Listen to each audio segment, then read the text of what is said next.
Gikone to koro jopur niang' ma Kakamega nyalo buonjo tok sirikal e makro giten county ma Kakamega yango ni cheno mag kambi Mumias chakore ayanga mano tarik 1 dwe manyien higani. Kaluwore kod ma kambi mar Mumias dhi chako kawo niang' kochakore tarik 27 dweni. Niang' ibiro nyiew kuom siling 650 mano kuom tan achiel. Kaka Andrew Ondego leronwa, winjruok ma kama ochopie kokalo romo mano bedo e kind jatend piny William Ruto gi jotelo mawuok counties ma Imbo. Jotelo mawuok e kaunti ma Kakamega kotelnegi kod Governor Fernandes Barasa nobagoro mokinyi ma kawuono kod jatend piny William Ruto ewi moko kuom achiedhnade makwako kaunti no. Romo no koro nenore ni onyago lemo ne jodak ma Kakamega kod alwora mare kagoro winjruok obedo mar chiero chenro mag kambi rego sukari ma Mumias moyangi ni biro chako chenro mage tarik 1 dwe mar 12 higani. Is going to have a specific a team to look at the issue of dates of Mumias sugar.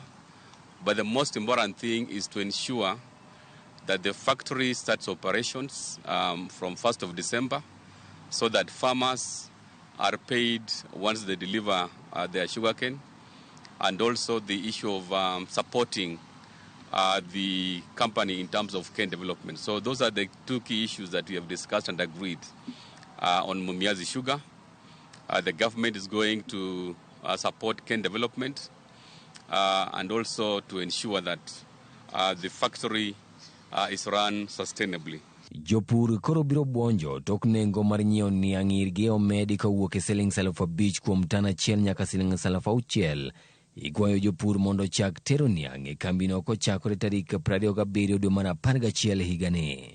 As we reopen next month, the farmers of Nzoia, Kakamega, specifically, and Busia, they have every reason to smile because only a few days ago, West Kenya and Butali Sugar have announced a new payment schedule so that now, instead of being paid 5,000 shillings, now our farmers will be paid 6,020 shillings per ton.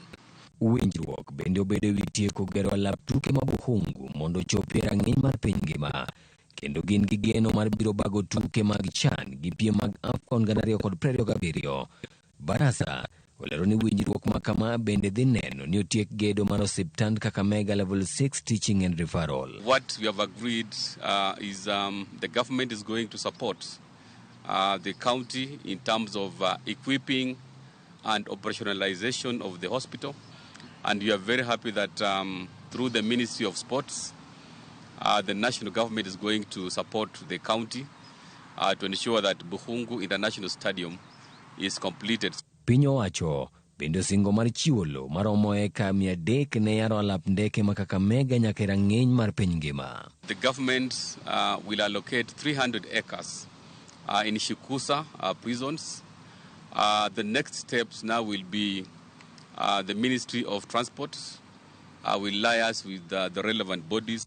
Andrew Ondego, Ramogi TV. Erokamana inya Andrew Ondego kuom reporter ma